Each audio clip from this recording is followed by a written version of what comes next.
It's another original BW Sports One production. Pew pew! What's up, everybody? Welcome back to the Combat Zone here at BW Sports One and Southern Indiana Combat Productions. Tonight, we have a very special guest. That is right. You're looking at him on the screen, Mr. Aaron Riley. He is a UFC Pride, IFL, and obviously many other promotions vet. Aaron, thank you for your time, sir. Welcome to the Combat Zone.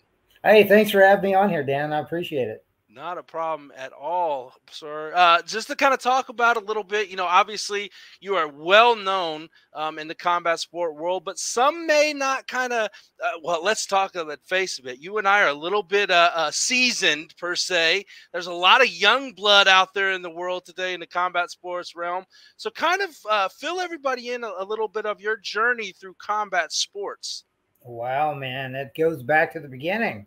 I saw UFC 1 when I was in, like, I don't know, 7th grade, man. And as soon as I saw that going on, I knew at that moment in time, I said, that's what I'm going to do with my life.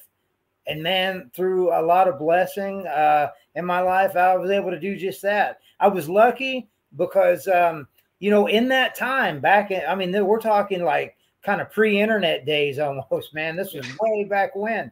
I made my MMA debut in 1997. Okay. Now, at that time, there was UFC. And then in the U.S., really, there were a couple small promotions. I just got lucky that a man named Jeff Osborne, who came from a pro wrestling background, he decided, hey, I want to start promoting MMA. And it just so happened that he was right here out of Evansville. And hey, man, that's how I got my start. July 18th, 1997 is the first time I hopped in the ring and was able to actually do mixed martial arts. It was awesome. I was only a 16-year-old kid and still in high school at the time. That was before sanctioning. That was in the early days. The medical back then was they held up a mirror in front of your face, and if it fogged up, you passed the medical because you were breathing. You could fight. Yeah. So kind of walk us through that time in your life. You're 16 years old. You see UFC 1. It's like, man, I got to do that. So kind of lead us up into that first fight of yours, from watching UFC 1 to the day you walked in the cage yourself. Kind of where was your mindset and how were you preparing yourself for that? That obviously the fight game in combat sport world was really in its infancy. It done what it's done before, the TVs and everybody said, whoa, hold on here. That's way too wild for us. And then, kind of from that point on, it kind of just progressed a little bit. So kind of in between that time is when you, Aaron, were kind of, stepping in there for the first time. So give us that little journey. All right. Yeah. So, I grew up on, pro wrestling and Chuck Norris movies and Bruce Lee movies and all that. So I just loved roughhousing and practicing kicks I saw off movies and whatever.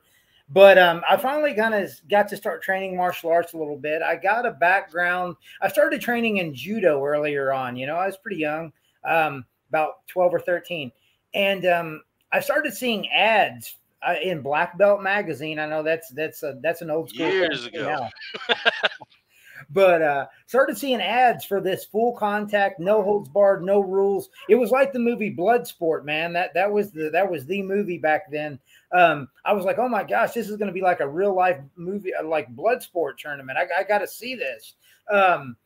It was funny though because like a little bit before that, I saw an ad in another martial arts magazine about this group of people called the Gracie family. I had no idea who they were. I was 12, man. So I read about this and then it's funny because they're like, oh, we have the Gracie challenge and we'll fight anybody. Our style is the best, la, la, la, la. And I was like, oh man, these guys sound arrogant. I don't know. I don't like them, whatever. I'd love to fight them. And then I just forgot about it. I read the article, forgot about it. My judo coach watches and records the first UFC. Now I didn't watch it live, but he lent me a video and he said, he's told me, hey, this thing was cool. We enjoyed watching it. I said, well, who won? Because I was really into stand-up martial arts. I was training Kung Fu and Judo, but he told me the Judo guy won.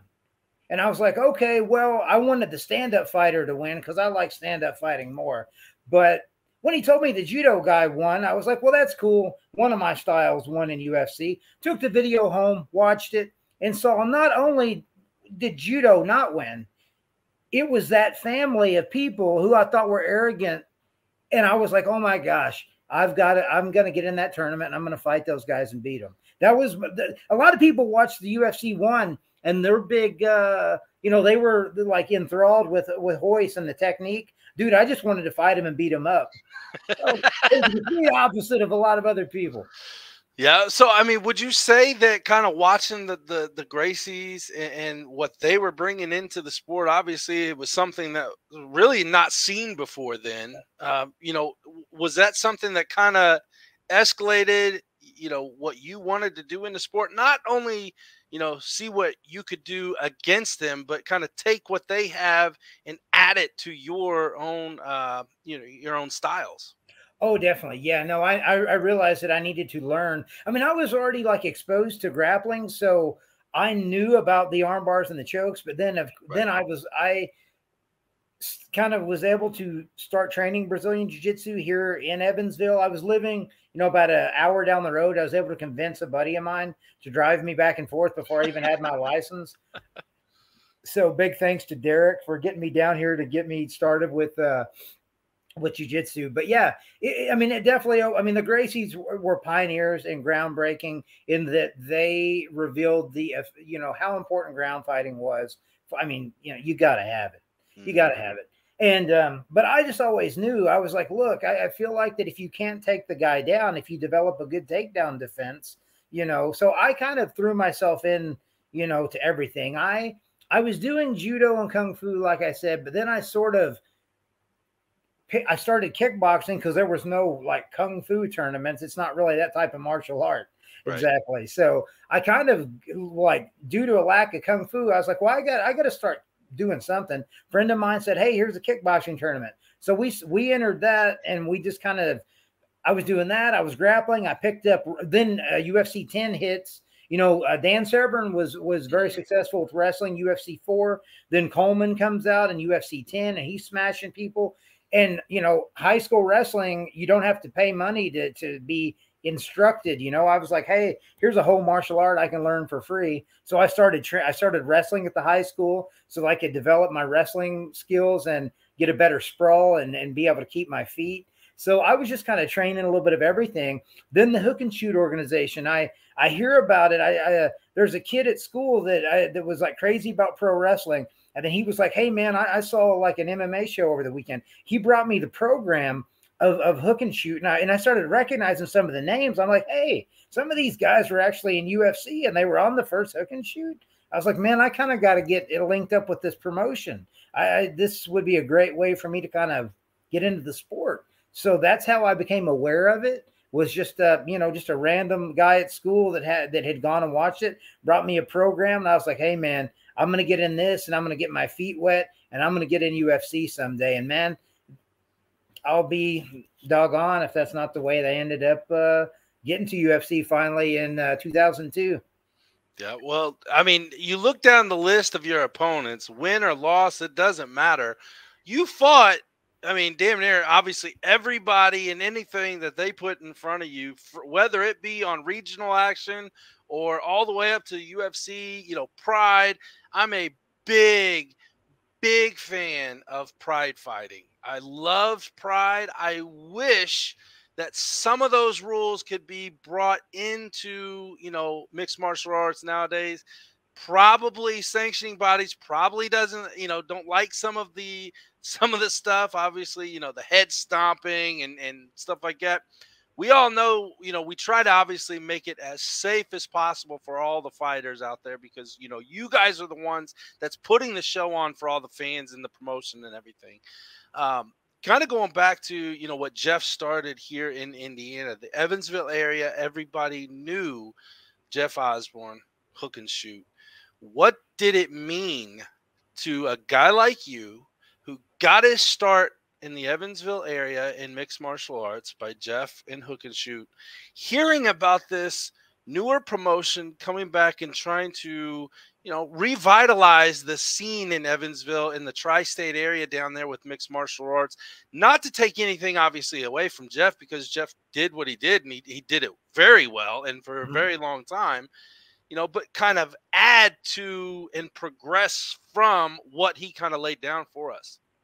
Oh yeah, I think what Scott is doing with his promotion is just fantastic. I mean, I can't even begin to explain to you how much like the sport of mixed martial arts just helped me to grow as a person immensely. I mean, I was able to, I traveled out of state. I've trained for fights, and I've lived in basically all four corners of the United States. Now, I never would have had that opportunity had I not been involved with mixed martial arts. And I just got so much more of a perspective on life and on everything from my martial arts journey that began in Evansville through the promotion here. Now, this might sound cheesy or corny, but man, really, Scott is giving I always saw Evansville as like this portal. It was like a portal, man, to like another dimension. I kind of boosted myself off into this different stratosphere of life, and it all started out of Evansville, man. That was like the direct connection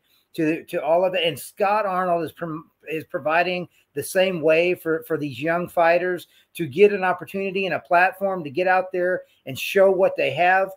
And, maybe we'll be seeing them on the big screen someday. I hope so, because and to his credit, he is a great matchmaker. And the first promotion, I just was so pleased that all the fights were evenly matched. I mean, obviously some of them are like, sometimes somebody will get caught in something that goes quick. MMA is dynamic, ever-changing sport, but I mean, all the matches were really well, fought. And I just feel like he's giving these guys a platform to go and do the exact same thing. And I just wish everybody involved nothing but the best, and know that lots of good is going to come from this. Well, we can't thank you enough. And for the many fans that are coming out here, SICP2, the second coming, March 4th, Evansville, Indiana, at the Veterans Memorial Coliseum. What is it going to feel like? And tell these young guys and girls coming up, what does it feel like to walk into that Coliseum? I mean, obviously, you've been in several huge, a lot bigger venues than that, fighting and all that. But at this level, what does that feel like walking into the Coliseum and everybody right there on top of you? Because it is a great venue for that. I always say that, every time I'm getting ready to step, it doesn't matter what event it is. Every time you're getting ready to step into that, I always kind of felt like that life was a dream, I would feel like, up to that point. And then all of a sudden it's like life just becomes more real. Everything is so just amplified that you hear more. You're just so in the moment. I mean, the only way I could describe it is maybe if someone, maybe before they jumped off an airplane and their life's flashing before them, and they're just, their adrenaline is on edge, man. And they're just pulsing with electricity. That's how you feel when you hear that crowd and you step out on that platform and you're getting ready to make your walk to the ring, and that guy might already be in there pacing back and forth like a caged lion, and you know that you're going to get in there and you guys are going to go to war in front of your friends and family and all these people. Oh my man, there's nothing like it. There's nothing like it. So kind of speaking on that right there, when for you, Aaron, did that switch flip? Because obviously, we speak about it in all sports, when you hit the field, when you hit the court, when you hit the cage, or before, you got to flip that switch. When for you did you flip that switch? Was it in the back, getting ready, getting your hands wrapped? Was it at the walk, or was it, when that cage door clicks behind you? It comes in stages for me. I felt like it would get progressively more and more real. It would start way back. It would start like a month or two before the event. They would say, "Hey, we got an opponent for you." And I'd be like, "Yeah, okay, cool." And then, train. Then it's like, "Oh, we're a week out now." And then I was like, "Oh man, it's more real." Then you go to the city where the fight's going to be, or you go to the arena. Now it's way more real.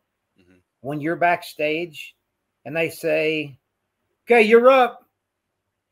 Brother, it doesn't get any more real than right when you step up onto that platform and you're walking out. Like I said, you just feel you've never felt more alive in that moment. Yeah, absolutely. You know, like I said, granted, I fought some AMI fights, wasn't at that same level, obviously, that you, sir, were on. But man, like you said, that adrenaline, that tunnel vision, the amplifying, that everything you hear, you could hear somebody from the farthest corner of that venue whispering at that moment where you're walking in because you're just catching everything.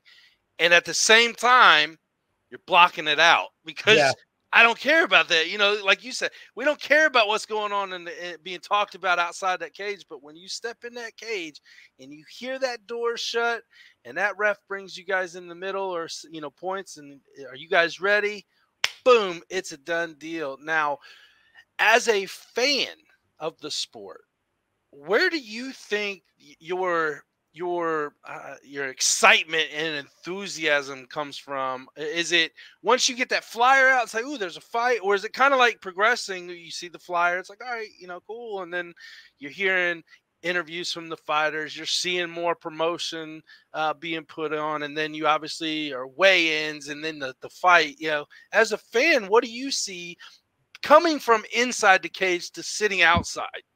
That's the thing for me. I've kind of got a unique experience having been a part of it and being inside of the cage. Man, I get as excited almost as soon as I see the flyer. As soon as I see Scott in the gym passing out flyers or saying, hey, we got a show coming up. I mean, man, I immediately feel that same feeling of when I'm like stepping up on the platform, getting ready to walk out. But it's in a kind of a different vein, man. I can enjoy it more now because I'm not the one getting punched and kicked. It does tend to help that out a little bit, doesn't it? Now, kind of going back really quick to your matchups over the years, you know, obviously, like I said, you fought anybody and everybody they threw at you. You know, obviously, I'm an Indianapolis guy. You Yeah. fought Lights Out from here, Chris Lytle Yeah. down at Hook and Shoot, I believe. You know, We did. looking at all your opponents, and I ask this one a lot, and I usually get roughly about the same answer, but I want to ask you, Aaron, Yeah. out of all your opponents, what do you think the best fight that you ever had was? Whether it be, you know, the best win or the best, you know, the best everything about that fight just lined up for you.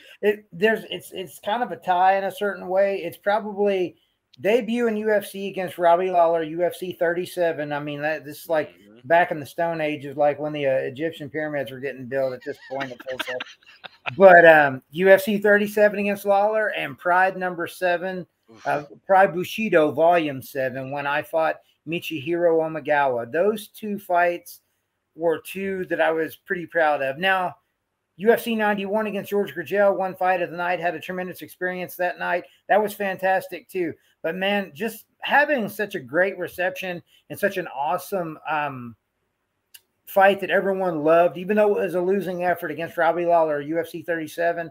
I mean, man, that was like kind of me making my splash into UFC. And I mean, you know, it didn't go the way I wanted. I wanted to get the W, but man, as voted by fans, again, this is back in the day, they went to an MMA website and would click on it and vote. But MMA Weekly was the website. And out of all the fans, most heavily trafficked MMA site, and all the fights in the world, that fight was voted best fight of the year for 2002 by the most popular website. So I took a lot of kind of comfort in that. Like, hey man, at least it was a losing effort, but people really, they felt like they got their bang for their buck on that one. Absolutely, man. Absolutely. I remember watching that fight because like I've been watching since, in 93 when all that was really starting to come out. I was 11. So I was young, a little younger than you, not by much. But man, just to see the sport from where it was back in those infancy years to what it has become today. Could you have imagined being 16 years old for that first time stepping in that cage, thinking like, 15, 20 years later, wow, this sport has blown up? This thing has grown exponentially, and I can't even believe where we're at now. Sometimes when I think back to the old days, I mean, there's stuff I definitely miss about the old days. I mean, but just to see where it's gone, that it's on ESPN, it's on Fox, it's here, it's there, it's everywhere. I mean, man, like just when Ultimate Fighter in 2005 got on regular TV, I mean, we were just blown away by that. But just to see how it just kind of keeps stepping up and stepping up, just cannot believe like the where it's at nowadays, the sport as a whole.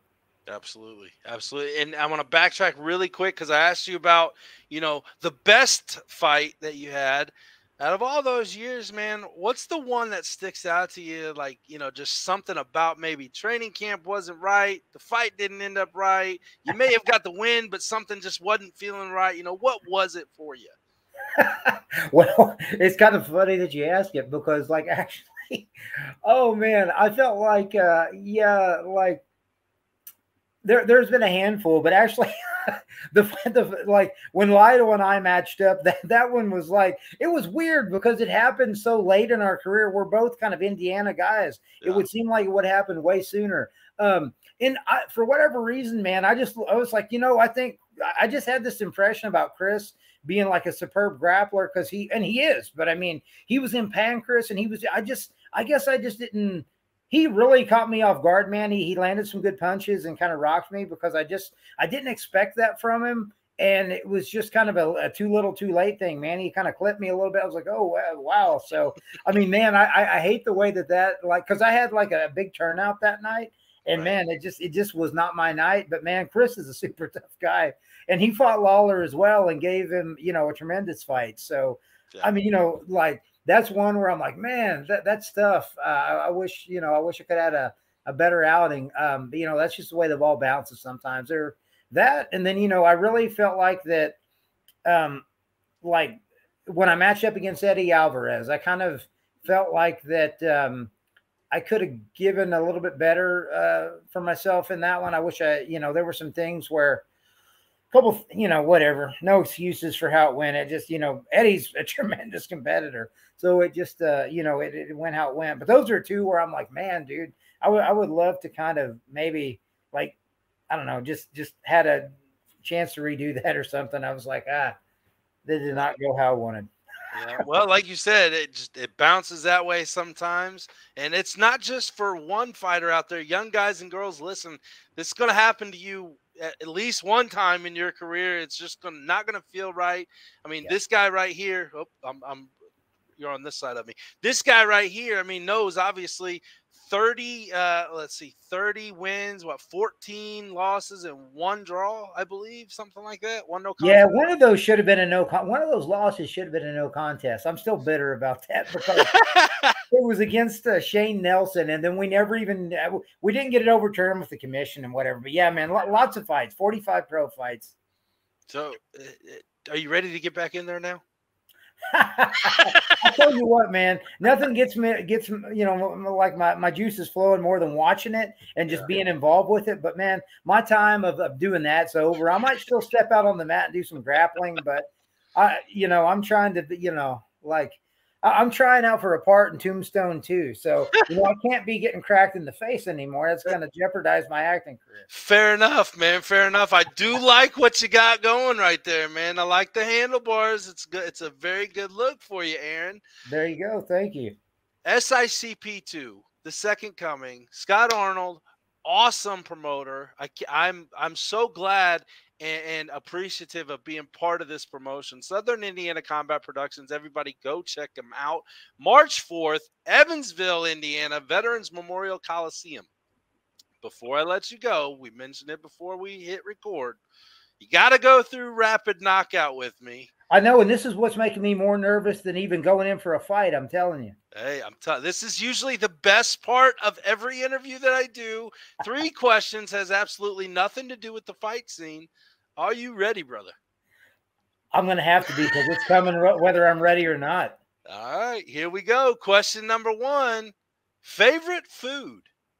Favorite food, probably pizza. Just off the top of my head, I can almost eat that anytime. I can eat it hot. I can eat it cold. Yeah. I love it. I mean, like, even if it's from a crappy place, I don't want to insult anybody's favorite pizza, or, pizza spot they might like. So I won't say what that is for me, but I don't know, man. Probably pizza. Okay. What's your toppings? What's your go-to toppings?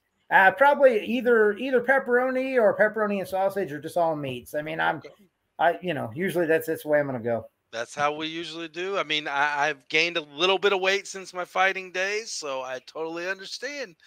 It's good to Question. not have to make 155 anymore. Oh man, I bet I fought at 205, and I look down now. It's like, man, that's a long way to go. Question number 2. Whether it be, getting ready for a fight back in the day, training somebody, helping somebody train, or just driving down the street on a Sunday afternoon when it's beautiful sun shining out, what is in Aaron Riley's playlist? What do you got coming through your speakers? Oh my gosh. Wow, man, that is just such a mixture of stuff. I mean, I don't know. I like a lot of the old Red Hot Chili Peppers stuff. I don't know, like that's kind of random, but I just there a lot of the, I mean, like I'm like this guy where I like 1 or 2 songs from like Everybody, different artists. Yep. So that's why it's easy for me. I got a playlist of a million different people, but man, I really like Chili Peppers for more than like 1 or 2 songs. Yep. So they're up there. I mean, I'm partial to a lot of 90s stuff. So, that's when I grew up. That's when I was doing my thing and have all my first time memories of, hey, I fought in hook and shoot, or hey, this or that. So I don't know, a lot of the 90s stuff goes along with that. I like it. I like it. All right. Question number 3. This might be the hardest one out of them yet. Whether it been in the personal side or the sports entertainment side, who was the person that you most looked up to and put as your kind of role model in your life when you were growing up? Wow, like just role model in life in general. Yeah, whether a lot of people when we're young, we look at sports people, but then obviously we think back now at our age and it's like, okay, maybe it wasn't them, maybe it was this person, or it could have been 2 different people. Wow. Yeah, that's a tough one because, I mean, within the sport, there were always people I admired. I admired Frank Shamrock for his ability to kind of combine, like he was kind of the prototype, they said, of MMA, because he could kind of, he kickboxed with Murray Smith and he had Ken helping him with his submission. So, I admired him. Now I was trying to aspire to what he was doing. And then, I was a big fan of Couture because I felt like he was such a classy individual and such an accomplished game planner and good fighter. But man, yeah, there are so many people, man, that have had just like an influence, and I have modeled aspects of my life in the ring and out of the ring on those people. It's kind of hard to just say one. I mean, that's not the answer I guess you're looking for, but yeah, that's your answer, man. That's your answer.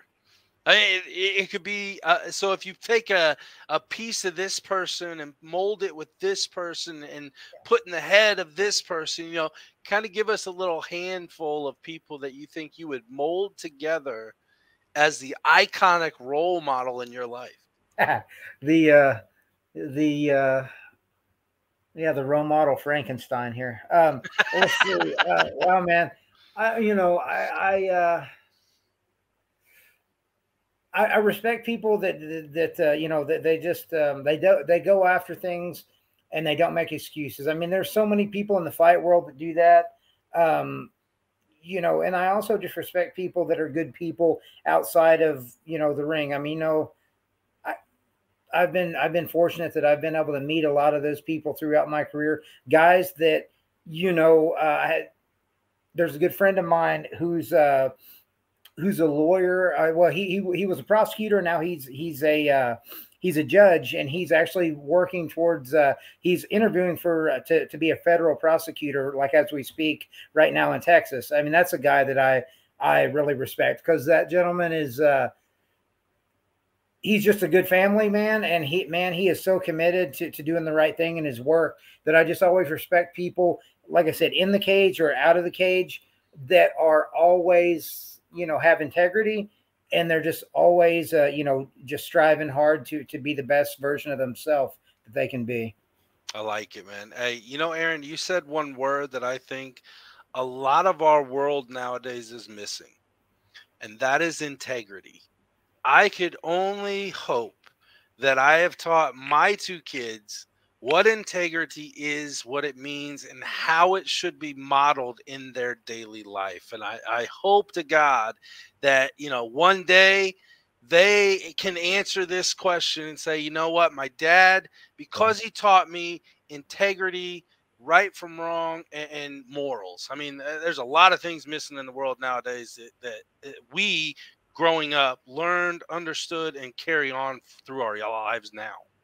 Well, I'd have to say that, yeah, I admire that in you, my man. You're part of my list, because if you're trying to impart that to your kids, that's the most important thing. Because, I mean, if we don't have integrity to as a foundation, we don't have anything to build on. We can't keep getting better and keep going up.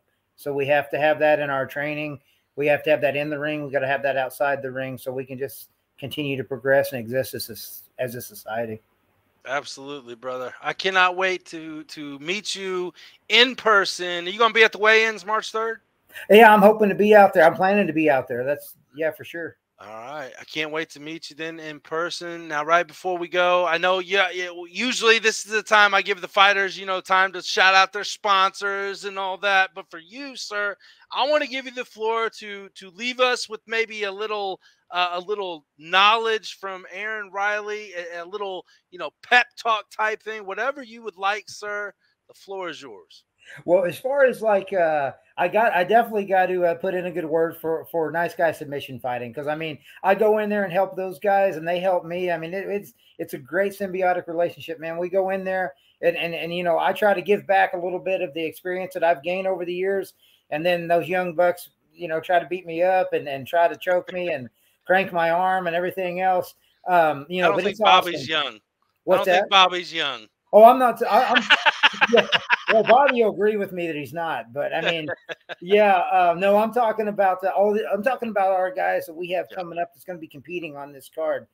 Both of the Zanes and then Savon, and we've got like other up and comers that will be part of it as well. So, you know, like I definitely got to give a shout out to those guys, and just, you know, it's keeping me young by just getting in there. You know, as far as words of wisdom or something, it's like one of my favorite sayings is just that. I don't know. You don't quit playing because you grow old. You grow old because you quit playing. I love that.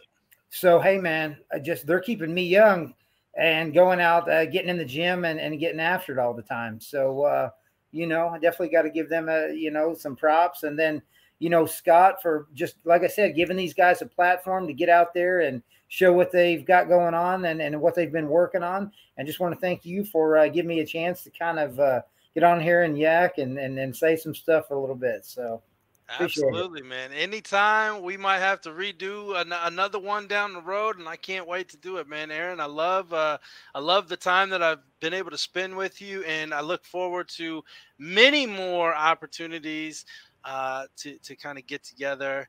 And it's, again, because of MMA, folks. It's because of this sport that we have grown to love over the years, from its time where it was no holds barred to now where it's completely, you know, sanctioned and it's growing continuously. If it wasn't for that early group of people, man, like that internet community and the tape traders and all the people that kind of this thing was on life support for years, and that strong sense of community that kind of came together, man, that's what got it to become where it is now. So absolutely, sure. Absolutely. Aaron Riley, everybody, thank you for joining me at the Combat Zone. Everybody, make sure to go to southernindianacombat.com now and get a hold of whatever tickets you can. There's very few left. Get them, put your favorite fighter's name in the prompt box to make sure that they get some money off of that sale. And if you can't make it, the pay-per-view at Live Sportscaster will be going. It's on the page as well. Make sure you get it. Southern Indiana Combat Productions, SICP 2, the second coming, Evansville, Indiana, March 4th at the Veterans Memorial Coliseum. That guy will be there. This guy will be there. And we can't wait to see all the live action go down. Aaron, again, I appreciate your time. And until next time, everybody, we're out. Peace. We thank you for your support. I said I'd never join. Then I wouldn't get to work on one of these. Never knew how strong I was. I figured I'd never get out of my hometown. Or be the one who stops an attack. Joining the Navy sounds crazy. Saying never actually is.